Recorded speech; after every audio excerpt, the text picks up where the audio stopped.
जमाने का जिक्र है, एक आदमी अपनी बेटी के साथ रहा करता था। वो आदमी हमेशा अमीर बनना चाहता था, लेकिन कोई उसकी बात सुनता ही नहीं था। मिला की कहानी सीधा बादशाह के पास जा पहुंची। बादशाह ने उसे महल बुलाया और मिला को एक सबक सिखाना चाहा, लेकिन मिला जरा सा भी हिचकिचाया नहीं। बादशाह सलामत, मेरी बेटी किसी भी चीज को सोने में तब्दील कर सकती है। बादशाह ने उसकी बात पर यकीन नहीं किया। अच्छा, अगर ऐसा है तो उसे कल ही यहाँ लेकर आओ, हम भी तो देखें वो क्या करती है। जब मिला ने अपनी बेटी को बताया तो वो डर गई। पापा, आपने फिर झूठ बोला, मैं अब क्या करूंगी? उसको बहुत शर्म आ रही थी। अगले दिन मिला और उसकी बेटी बादशाह के महल में आ पहुंचे। बादशाह अपने कमरे में उस लड़की को लेकर गए और उस कमरे में उस सारा सामान मौजूद था जो मिला ने मांगा था। शाम से पहले ये सब सोने में तब्दील हो जाए, वरना ऐसी सजा मिलेगी कि तुम लोग जिंदगी भर याद रखोगे। बादशाह ने मिला को जेल में बंद कर दिया और उसकी बेटी के सामने 2 सिपाही खड़े कर दिए। उस लड़की ने सारे सामान को देखा और वो जोर जोर से रोने लगी।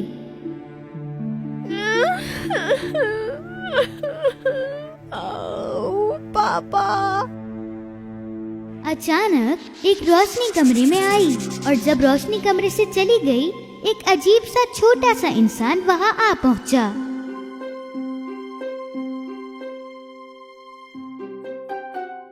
अरे तुम क्यों रो रही हो? बादशाह ने कहा है कि इस स्ट्रॉ को सोने में बदल दूं, पर मैं ये नहीं कर सकती। मैं तुम्हारे लिए ये कर सकता हूँ, लेकिन मैं ये सोच रहा हूँ इसके बदले में तुम मुझे क्या दोगी? लड़की ने अपना नेकलेस उतारा और उस इंसान को दे दिया। जैसे ही उस लड़के को नेकलेस मिला, वो उस स्पिनिंग व्हील के पास बैठा और उसे घुमाने लगा।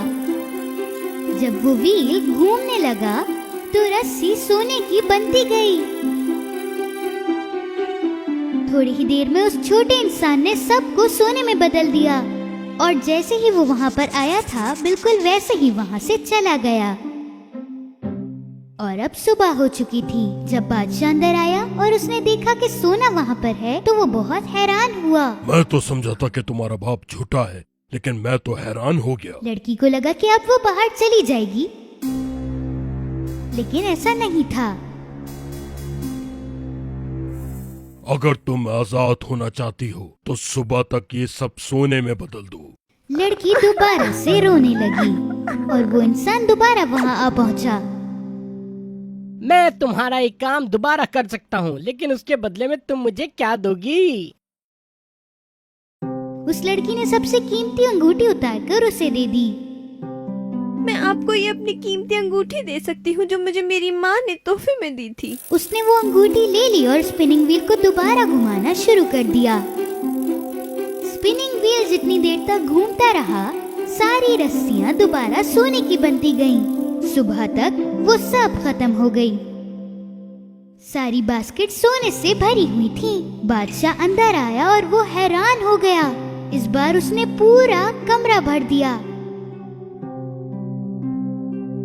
अगर तुम सारे ही सामान को सोने में तब्दील कर सकती हो, तो क्यों ना मैं तुम्हें यहीं रहने दूं और तुमसे शादी कर लूं।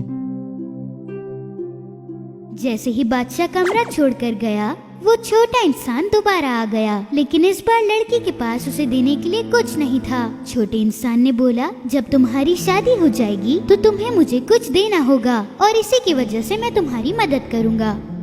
उस लड़की ने उसकी बात मान ली। इस बार वो छोटा इंसान बहुत तेज काम करने लगा।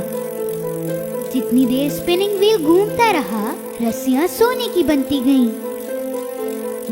सुबह दोबारा हो गई थी और बादशाह दोबारा आया। उसने सोना देखा और वो बहुत खुश हुआ। बादशाह ने उससे शादी का पूछा और लड़की ने हाँ कर दी। कुछ वक्त गुजरने के बाद महारानी के पास एक बच्चा था। एक दिन जब महारानी अपने बच्चे को सुला रही थी तो वो छोटा इंसान दोबारा आया। क्या तुम अपना वादा भूल गई जो तुमने मुझसे किया था? नहीं, मैं नहीं बोली, पर मेरे बच्चे को मत लेके जाना। छोटे इंसान ने उससे बहुत माफी मांगी और उसे एक मौका और दिया। अगर तुमने 3 दिन में मेरा नाम और पता नहीं लगाया तो मैं तुम्हारे बच्चे को ले जाऊंगा। ये बोलते ही वो वहाँ से चला गया। उसने एक सिपाही को बुलाया और इस शहर में रहने वाले तमाम लोगों के नाम मंगवाए।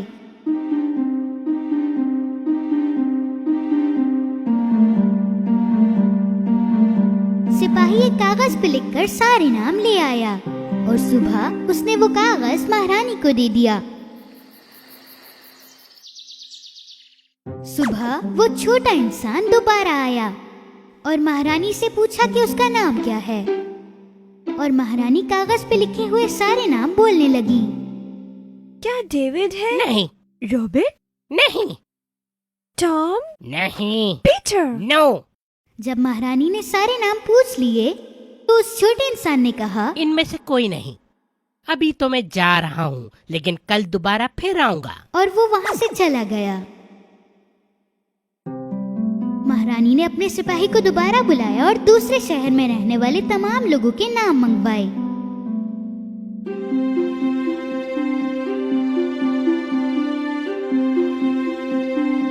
अगले दिन की सुबह सिपाही सारे नाम लेकर आ गया।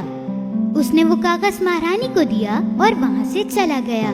जब सूरज तुलू हुआ वो छोटा इंसान दोबारा आया। तो तुमने मेरा नाम जानने की कोशिश की? बाल्थाज़ार? नहीं, हंस? नहीं, मुस्तफा? नहीं। गुस्ताव? जितने भी नाम उसने लिए कोई भी नाम सही नहीं था। कल का दिन आखिरी है, मैं कल फिर आऊंगा। तुम मेरा नाम नहीं जान सकोगी। छोटा इंसान दोबारा से वहाँ से चला गया। महारानी ने अपने सिपाही को बुलाया और इस बार बोला कि वो बहुत सारे शहर घूम कर आए और सारे नाम लेकर आए। अगले दिन की सुबह सिपाही महारानी के पास आया और उससे बताया कि कल रात उसने क्या देखा। मैं एक जंगल से गुजर रहा था। मैंने देखा कि एक छोटा सा बौना नाच रहा है और वहाँ के पेड़ भी नाच रहे थे। वहाँ से अजीबोगरीब आवाजें आ रही थी। वो बच्ची मेरी होगी, वो बच्ची मेरी होगी, लेकिन उसको नहीं पता चलेगा कि मेरा नाम रम्पलस्टिकल है। महारानी ये सब सुनकर बहुत खुश हुई और सुबह हो गई। छोटा इंसान दोबारा आया। जब महारानी से उसने अपना नाम पूछा तो महारानी ने उसे जताया कि जैसे उसको उसका नाम नहीं पता और दूसरे नाम लेने लगी। अपना सर हिलाते हुए वो छोटा इंसान इनकार करता गया। जब तक महारानी गलत नाम लेती गई वो छोटा इंसान खुश होता गया।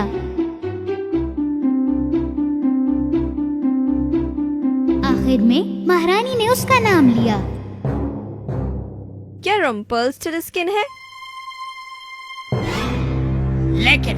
लेकिन ये सब कैसे हो गया? ये नाम कैसे तुम्हें पता चला? आखिर मेरे पीछे तुमने किसको लगा दिया था? वो छोटा इंसान तेज तेज कूदने लगा और जमीन टूटने लगी, और जैसे ही उसने हटना चाहा उसका पैर फंस गया और जमीन और टूट गई और वो नीचे गिर गया।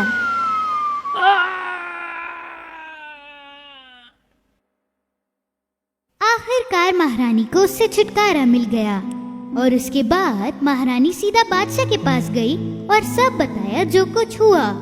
बादशाह ने देखा कि महारानी अपने किए पर शर्मिंदा है और उन्होंने उसे माफ कर दिया। और उसके वालिद के लिए बादशाह ने उन्हें एक सजा देने का फैसला किया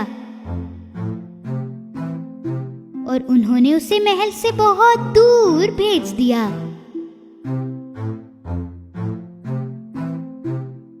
और उसके बाद बादशाह, मलका और उनका बच्चा हमेशा के लिए खुश रहे।